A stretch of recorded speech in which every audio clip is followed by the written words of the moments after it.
Can you tell me whatever you know about the history of the house? Okay, we don't know a lot about the history of the house. So we bought it in May 2014, and it took until that December, right before Christmas of 2014, when we were able to move in, because it had been such a shell. It had just been a complete kind of catastrophe of a house, really. This fireplace is an original. There was a fireplace here, but it had been tiled over mid-century maybe. And the floors were rotten right through, holes down into the dirt, and there weren't any fixtures or proper wiring or anything. It was not inhabitable in any way, shape, or form. So my husband put a lot of work into it in between his normal job. And when it got to a sufficient state that we could move in with children in the wintertime and not freeze or, you know, end up with, I don't know, slivers in our feet or something, we moved in, but it wasn't a finished state then. But just casting back a bit from when we actually moved in, about 2 months, I think, after we bought and started renovating the house, I had some really dear friends of mine visiting from America, and we lived about half a mile from here in a little village. So one day we said, oh, should we go and see the house and see how it's getting on, you know? And I had warned them there weren't any ceilings. We had to take all the ceilings and a lot of the walls out, and there weren't any floors. And we dug down a couple of feet to put in underfloor heating. So you kind of came in through the front door and just stepped down and shuffled through the dirt. And it was really quite, I think they were fairly alarmed to see the state of this place. I mean, they saw that it had potential, but they thought, gosh, you're going to be working that for years, which I probably thought too. Anyway, so it was a nice summer day. It was July, and we came toward the end of the day, and the house is south-facing, so the sun was kind of coming through. It was that golden hour. It was a really nice time. And we walked through the house, through the 3 rooms, and got to the end room where the fireplace had also been dismantled for wiring. And I looked on the windowsill, and there was this object. And I think I must have sort of squealed, because I'm sort of a, I don't know, quite romantic at heart about, you know, Anglo history and literature and all those things. So I was immediately just fascinated by what this discovery was. And my friends were a bit alarmed, I think. Anyway, we went over and picked it up, and it was obviously not in a tin. It was this little shoe just sitting on the windowsill in there, and I just was flabbergasted. I just didn't know what to make of it. Before that, when we first got into the house, we had a sloping ceiling in the kitchen, in the kind of lean-to kitchen, and the builders had found some mummified rats in the roof space. And initially, I thought that was really exciting. And I went to Professor Gaskell at the University of East Anglia, where I work, and said, "You're the witchcraft expert. What can you tell me about mummified rats?" And he got very, very excited over email because he was on study leave. And he wanted to know all about where it had been found and what it was like. And eventually we decided that that was probably just an unfortunate rat or 2. I think there did end up being 2 that maybe just got trapped up there or poisoned or something. Without being an expert, there was no way of telling, but they certainly weren't kind of ceremonially put somewhere. They were in a roof cavity. Anyway, it was maybe a month or 6 weeks after that that we discovered the shoe. So then I knew there was something kind of, well, I don't know. I mean, it almost felt kind of supernatural about it, thinking, what in the world is this doing, deliberately placed in a chimney? What could it all mean? And that's when I started my kind of journey of discovery and found all about concealed objects, which I never, ever previously had come across. So that's not much about the history of the house, but that's the story of the shoe. The house itself is semi-detached, so it goes lengthways, and this is a shared wall, and we have lovely neighbors on the other side who have a very similar kind of layout, and their house had been lived in all along. So that sold around the same time this side sold, and we did actually look at that side. It was out of our price range, and it was lovely. It has a very beautiful kind of central banister, and nice woodwork and things like that. It was in a really perfect state. So they moved in a few months before we did, but didn't have to do any work to the house. So they've kind of come along on this journey with the shoe a little bit with us, but who knows what's over there? It's a mystery. So do you know the date of the house? No, we don't. It appeared from the outside as it looked like a Georgian house. It's quite kind of plain, flat fronted, low sloping roof line. And we thought, it's, I don't know, 1700s, early 1800s maybe. This front, we have two front doors, and the front door over here was in a bad state. And when we took out the wall to the stairs, they got in and worked around that too, and discovered that it angles in and is only sort of yay wide. It's really, really quite narrow. And the builder, who, knows a thing or two about old houses, said, well, I think to me that looks medieval because people just didn't build doorways that narrow in later years. And it's a very higgledy-piggledy kind of house. So the end room where the shoe was found, although the beams are now covered over because they weren't in good enough state to kind of reveal, they suspect that there had been stairs, a staircase or a ladder or something at that very far corner. So obviously you wouldn't have had a stairway here, which we've been told is Victorian, and a stairway in there. So perhaps that room was, a single cottage and this was all added on, or we just really don't know. And the neighbors don't either. We have seen records of it as far back as 1800, the year. But before that, we really don't know. The only other thing that we do know about it, Heatherset, the village it's in, is a very old village, and we know that. And there was a Roman farm settlement just, quarter of a mile from here. There have been Bronze and Iron Age finds. So it's been a settled area for a long, long time, and being this close to Norwich, which apparently was the second city for a long time. People have lived in these parts. This, we think, was a farmhouse, and it's set back from the road enough so that you can kind of track the development of this part of the village through the parcels of land that have been sold off.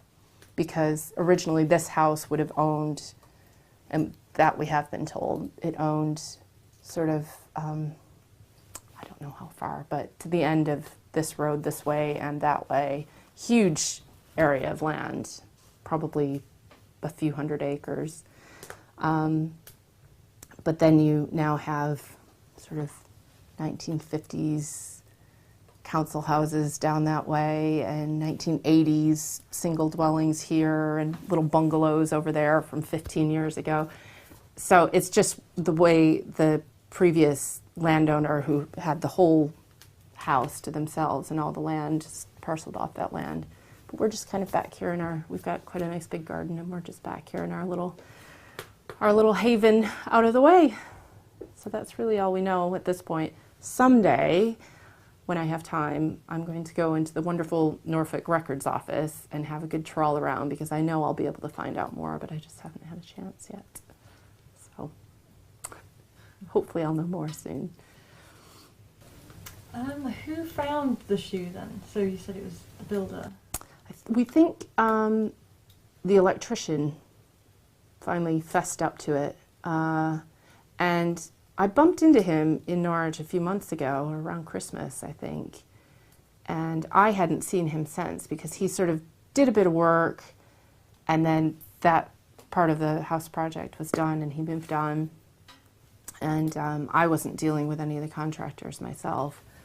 So my husband and I bumped into him in the city, and I sort of said, oh, you know, can you remember the shoe that you found that you placed on the windowsill? And he sort of said, oh, yeah, that was a funny old find or something. And I said, well, where was it exactly? Because I said, it's not, you know, it's very dirty, and it's obviously kind of crushed, and it was very well worn, but there's no scourge marks on it or anything. So how it could live in a fireplace for however long and not be burned or sooty, I just can't imagine. But they said there was a lot of, in the fire opening, in the fireplace opening, there was a lot of rubble used to kind of stuff up the area that was around the whatever kind of fireplace they had in there. And it was just in that rubble somehow, or sort of tucked up somewhere. I haven't found a midden that I can see, but maybe there's one there. The other interesting thing about it is that the room above is our bedroom, and that also has a large chimney breast that's all plastered over, and we haven't opened that up yet.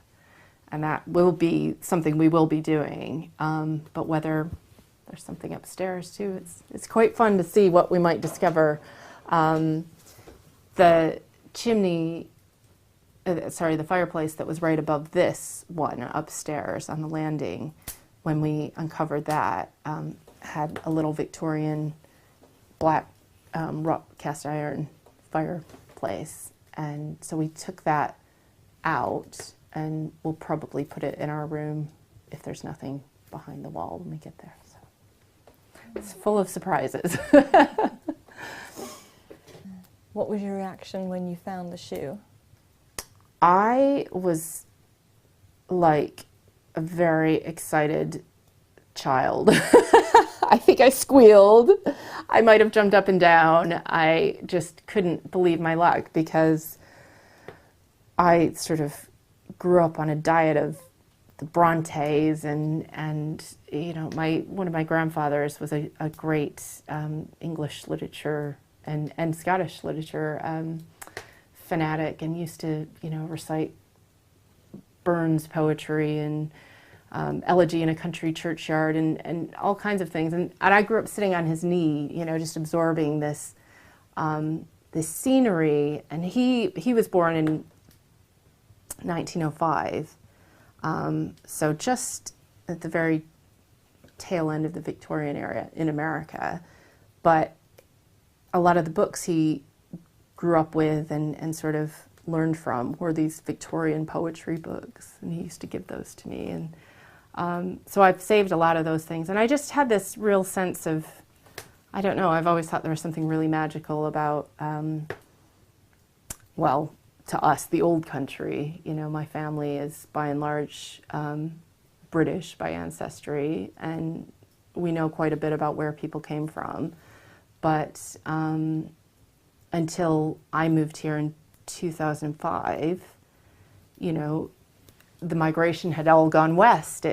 People didn't move to America and think that they'd ever see their homeland again. And I think something about that stuck with me too, that it was just, I can't imagine how heartbreaking that must have been to leave, you know, Lancashire, where the other side of my family lived, and just never see those people ever again, and never see anything familiar ever again.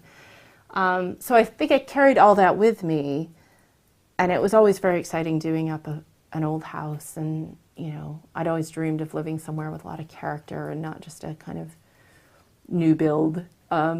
New builds I'm sometimes very envious of because they're so clean, they stay warm, and you know, they're easy to maintain, whereas this is always something. But the flip side of that is you just never know what you're going to find, and I just couldn't believe my luck when I walked in on that summer's day, and here was this incredible relic of another time.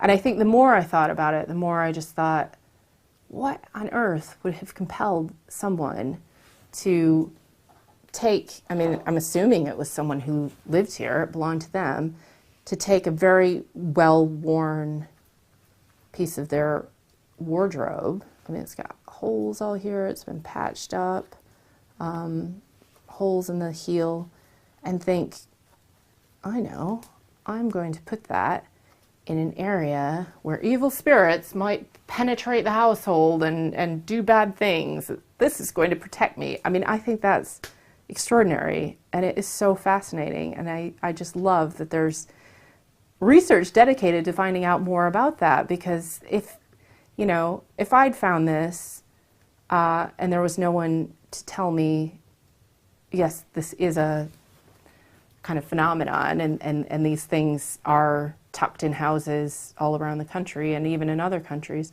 I would have just been completely baffled and really puzzled. I'd still love it, but I think I'd be a lot more creeped out by it and wonder how it ended up there than I am now, knowing that someone instilled a real belief in this protecting them and protecting their family, if that's what they thought. You know, it's who are we to kind of criticize that? It's a valid thing.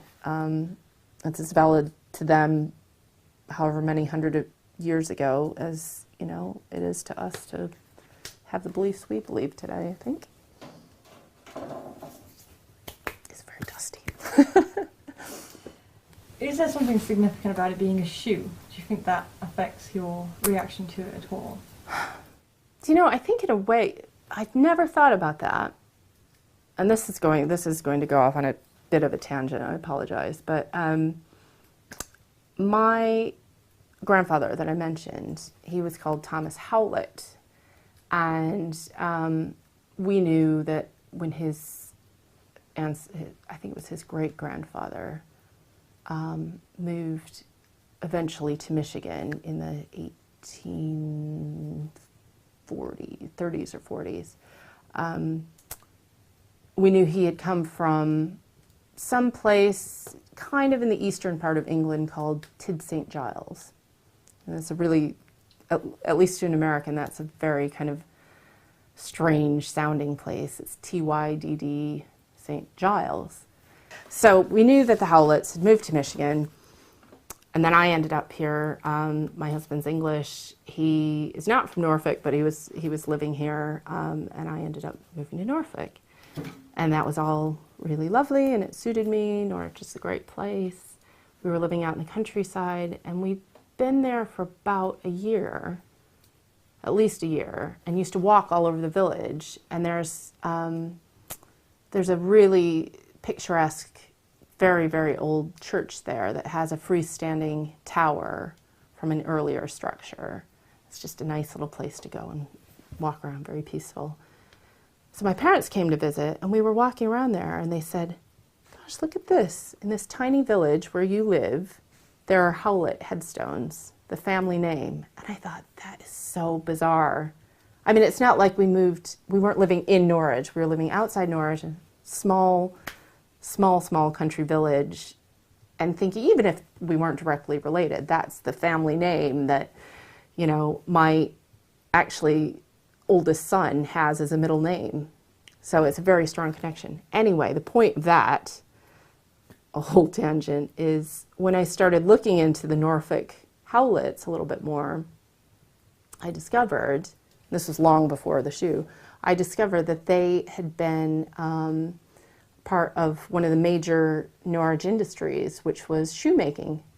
So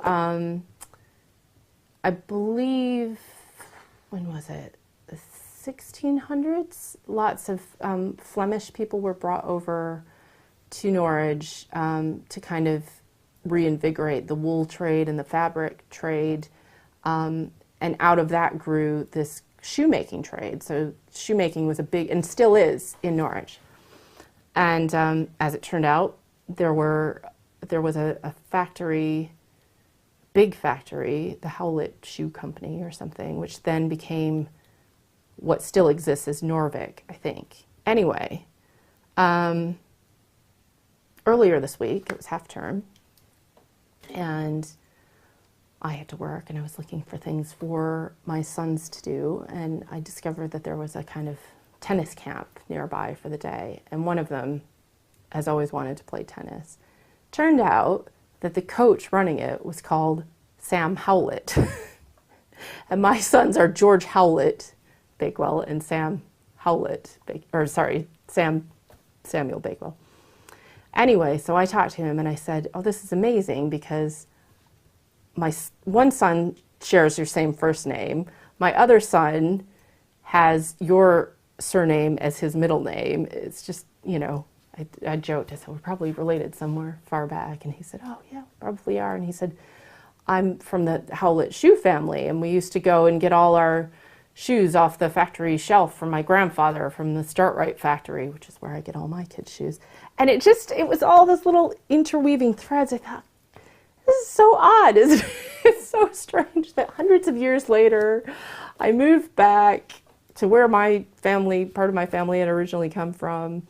And, you know, turns out the ones who are still here are in the shoe trade, and then I find this shoe. So I think in a way, it's not more significant, but in a way it's quite funny to me to think, you know, I could have found, I don't know, a christening spoon or a witch bottle or something, and that would have been an amazing find. But because there's that kind of family connection. The other strange thing is that when we were looking to buy this house,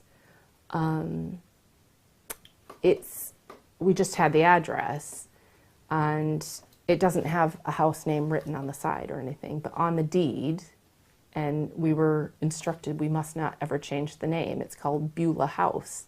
And Beulah is a fairly unusual name. That was my other grandmother's name.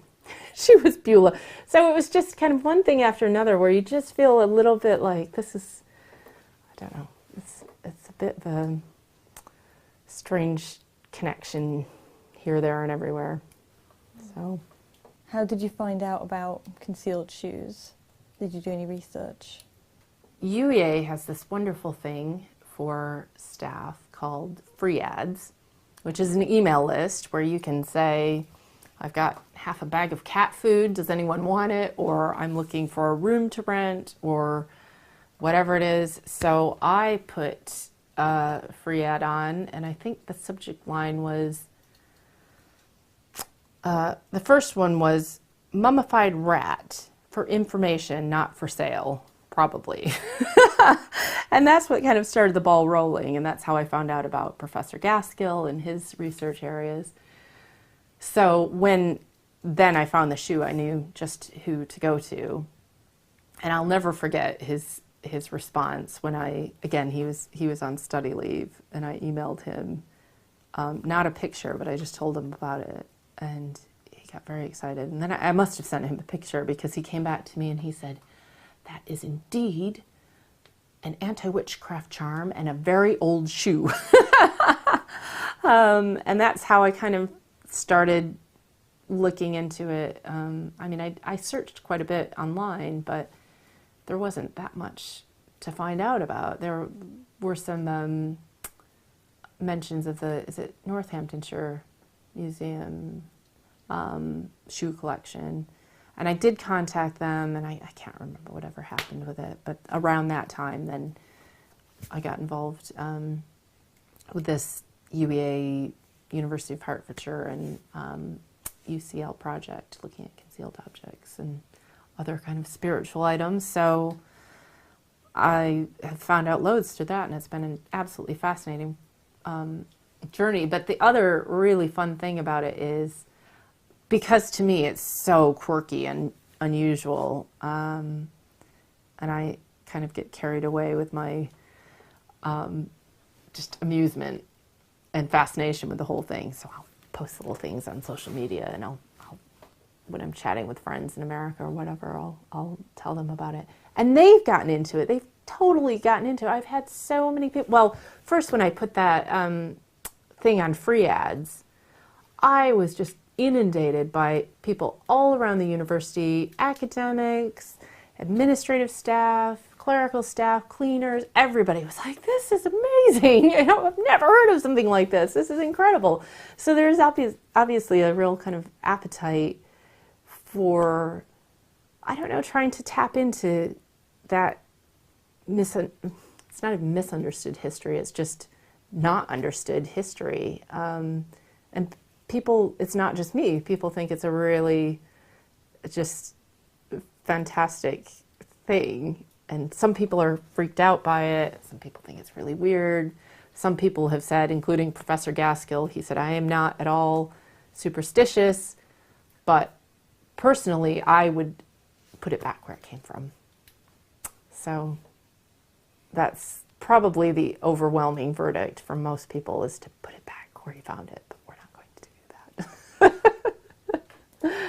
Why not? Why aren't you putting it back? Because then it would never be seen again, and I just love it. It's become my little, I don't know, I mean, I think it reminds me, you know, Monopoly had the little shoe. It just looks like the little Monopoly shoe, and it's just charming. I think it's just got such a little personality. That sounds completely flaky. But, you know, I want it to be a part of the house. I wouldn't ever, you know, sort of, well, I wouldn't let it too far out of my sights. I would let it go to good academic use, but it would have to remain here. And I think if we ever sold the house, I think it would have to stay with the house because it's just part of it. But I want it to be a tangible part of it that you can see and touch and you know, turn over and explore. I don't want to, and plus I think if it was shoved up a fireplace again, it would never be maintained the way it has been for all these years. It would disintegrate. So that's my next thing. I need to really find what the best way of maintaining it is, because I don't suppose staying in a Fox's biscuit tin is the is the best way of keeping it safe, but I haven't found a better one yet. Where do you keep the shoe now?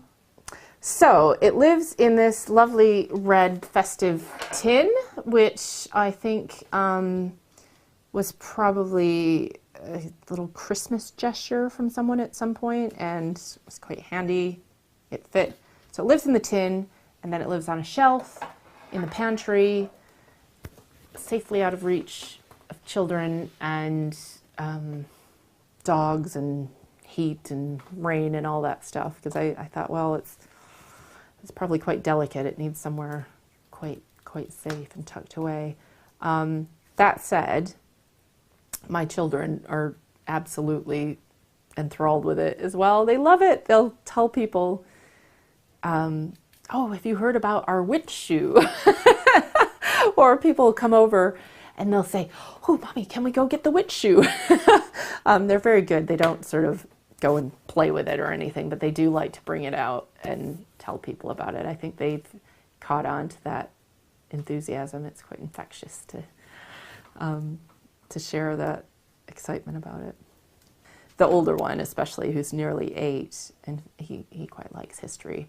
I think he's gathered that it was put there probably as some kind of superstitious charm to ward off evil spirits.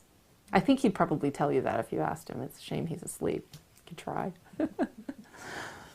And do you get it out often if visitors come?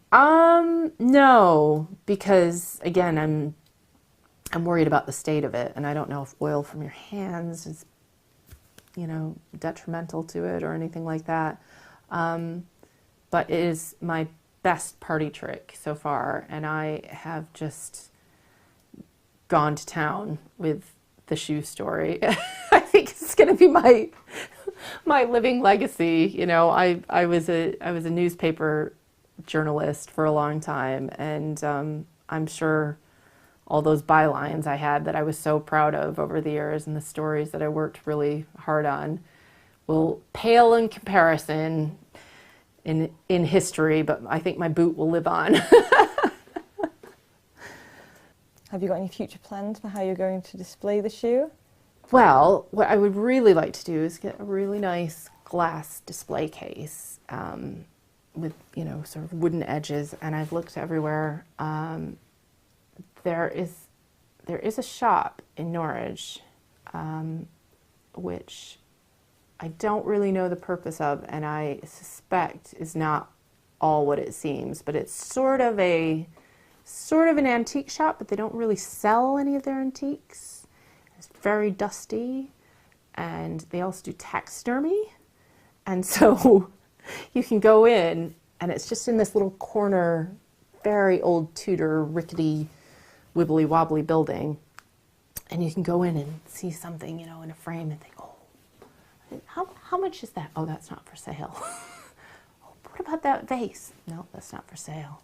What is for sale? Well, you can buy a little taxidermy mouse that I just made, or this fox over here that I've put a flat cap on or something. So, and there's also a resident owl, like a pet owl that lives on a perch. I'm not sure what kind of an owl it is. It's sort of yay big. And it lives in the back of the shop, and you can kind of see it through a doorway. So I thought if there's anywhere that's going to have some sort of little case for something, it'll be this place tucked away in a little close. I've been in there several times. They're getting to know me, and they haven't located a box for me yet. I'm pretty sure one day I'll go in there and I'll never come out, and I will end up as a taxidermy creature, because it's a very, very bizarre place, but it's absolutely magical. You might have to go and see it. Has a nice tea shop next door. And if you got a case for it, where would you put the case? I would put the case on the nice mantle above the fireplace where it was found, which is a long way off being ready to be displayed. The room is our final project in the never-ending house project. So someday it will, the way I envision it is that it will live in its nice box, and it will go on above the mantle, and it will sort of still be in its original home, hopefully. So if you moved out of the house, would you take the shoe with you, or would you leave it behind? Oh, I don't know. That's tough. I don't think I would, because I think it's too much a part of the house. And it's not that I have any, worries about it being, I don't have superstitions about it. I just think it would be a shame for it not to be a part of this house. But I think also I'd want to know that whoever came in would look after it. Because I think that must have been, whatever people were thinking when they stuffed it up that chimney years ago, it was probably that they thought they were doing the right thing, and they thought they were protecting the house or protecting their family or something, and it just doesn't seem right. It seems selfish to think, well, I'm just going to hold on to this and take it with me because it's now mine. I don't really think it's mine. I think I'm a kind of caretaker for it, but I don't really think it belongs to me. I think it belongs to the house.